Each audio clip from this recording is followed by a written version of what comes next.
네, 2달 전 미국 이민 당국이 우리 근로자 300여 명을 조지아주 구금시설에 가뒀던 사건을 두고 트럼프 대통령이 바보 같은 짓이라고 말했습니다. 전문 인력의 문호를 넓혀야 한다는 취지인데요.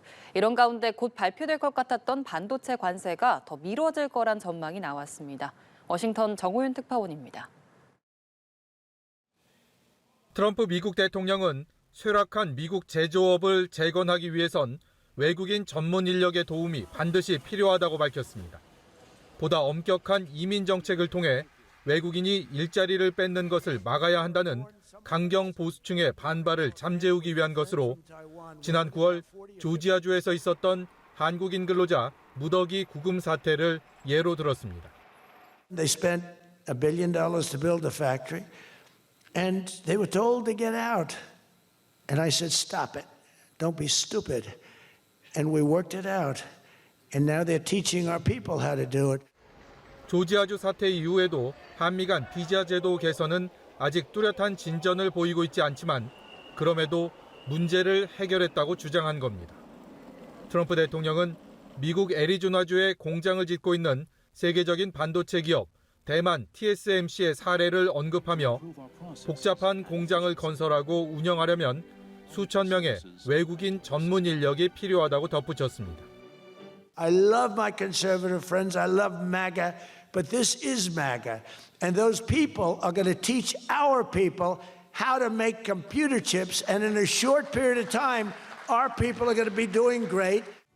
다만 공장 건설과 인력 교육을 마친 외국인 근로자는 다시 되돌려보낼 거라고 말하며 강성 지지층의 불만을 잠재우려 애썼습니다.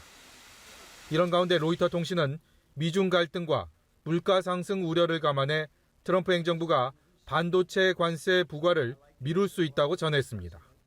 앞서 트럼프 대통령은 지난 8월 중순 100%의 반도체 관세를 부과하겠다고 공언했지만 석 달이 넘도록 감감무소식입니다. 워싱턴에서 연합뉴스TV 정호윤입니다. 도널드 트럼프 미국 대통령은 조지아주 한국인 체포와 구금 사태를 언급하면서 필요한 해외 기술 인력은 미국으로 데려와야 한다고 말했습니다.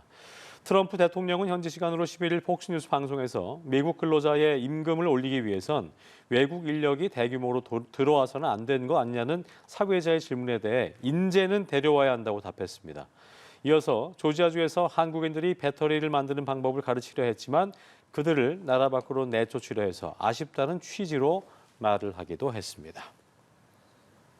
지난 9월 미국 조지아주 배터리 공장에서 이민 당국에 의해 구금됐다가 귀국한 근로자 300여 명 중 일부가 미 국무부의 비자 재발급으로 공장에 복귀했다고 뉴욕타임스가 현지 시간 13일 보도했습니다. 신문은 구금된 한국인들이 소지했던 단기 상용 B1 비자가 복원됐으며 지난달부터 최소 30여 명의 한국인이 공장에 복귀했다고 전했습니다. 앞서 한미 양국은 구금 사태 수습을 위해 워킹그룹을 가동하고 한국 기업들의 미국 내 사업과 관련한 B1 비자 등의 적법성을 재확인했습니다. 정기홍 외교부 공공외교대사가 현지 시간 18일 미국 워싱턴 DC에서 열린 2025 한미 공공외교 포럼 참석을 계기로 국무부 고위 인사들과 면담했습니다. 마이클 디손불의 동아태 차관부와 면담한 정 대사는 대미 투자 기업 인력의 미국 입국 관련 애로사항 해소와 비자 문제 개선이 양국 협력 모멘텀 유지에 매우 중요하다고 강조했습니다. 양측은 한미 비자 워킹그룹을 통한 협력과 조지아주 사태 후속 조치 이행에 공감했습니다. 사라 로저스 차관과의 만남에서 양측은 한미일 협력 기반 공공외교 체계를 강화하자는 데 뜻을 모았습니다. 도널드 트럼프 미국 대통령이 미국에 공장을 건설하는 외국 기업 전문가들의 입국을 원활하게 할 계획을 수립하고 있다고 밝혔습니다. 트럼프 대통령은 현지 시간 27일 일본으로 향하는 전용기에서 한국이 조지아주의 이민 단속 이후 비자 보증을 요청했느냐는 취재진의 질문에 우리는 인식을 같이 하고 있는데 이건 전 세계를 대상으로 하는 거지 한국만이 아니다라고 답했습니다. 그는 미국에는 외국 기업이 짓고 있는 공장이 많다며 외국 기업이 자국 전문가들을 미국으로 데리고 올 수 있어야 한다고 설명했습니다. 미국 조지아주 브라이언 캠프 주지사가 방한해서 현대차 그룹을 만났습니다. 대규모 한국인 구금 사태와 미국 현지 공장 건설 재개 등 현안을 논의한 것으로 전해졌습니다. 최덕재 기자입니다. 조지아주 역사상 최대 경제개발 프로젝트로 불린 현대차와 LG에너지솔루션 등 우리 기업들의 투자. 하지만 대규모 한국인 구금 사태로 빛이 바랜 모양새가 됐습니다. 이에 조지아주 일자리 투자 유치 총책임자이자 단기 전문 인력 비자 개선을 공개적으로 지지해온 브라이언 캠프 미국 조지아주 주지사가 직접 한국을 찾았습니다. 재계에 따르면 한국을 찾은 캠프 주지사는 장재훈 현대자동차 그룹 부회장 등을 만났습니다.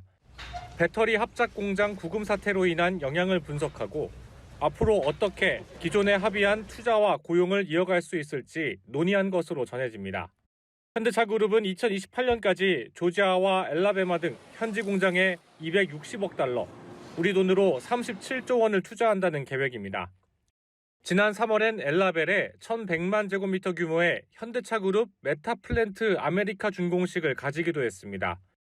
여기서 만들어지는 일자리가 엘라벨 인구보다도 많습니다. 한편 캠프 주지사는 LG에너지솔루션, SK온 등 미국 현지에 투자하는 다른 기업들과도 연쇄 회동을 가질 예정입니다. 이때도 역시 한국인 구금 사태 후속 대책과 투자 재개를 위한 논의가 이어질 것으로 전망됩니다. 직원들 안전하게 돌아가는 거 확인하고. 직원들이랑 악수할 때 심정 어떠셨어요? 마음이 좀 아팠죠. 캠프 주지사가 한국인 구금 사태 직후 단기 전문 인력 비자 체계 개선을 공개적으로 지지한 만큼 사업 재개의 가장 큰 걸림돌인 비자 문제가 해결될 수 있을지 관심이 모아집니다. 연합뉴스 TV 최덕재입니다. LG에너지솔루션이 미국 조지아주에서 건설 중인 현대차 그룹과의 배터리 합작 공장에 필수 인력 파견을 재개했습니다. 어제 업계에 따르면 지난달 미 이민당국에 구금됐다 풀려난 LG에너지솔루션과 협력사 직원들은 유급 휴가를 마치고 이날 업무에 복귀했습니다. 이미 필수 인력을 공장 건설 현장에 보내기 시작한 상황인데 회사 측은 구금됐던 인원을 대상으로도 출장 의향을 파악한 것으로 알려졌습니다. LG에너지솔루션을 비롯한 LG CNS, 현대 엔지니어링 등 파트너사도 자체 내규에 따라 출장을 재개할 것으로 전해졌습니다. 조지아주 배터리 합작 공장은 이르면 내년 상반기 준공할 예정입니다.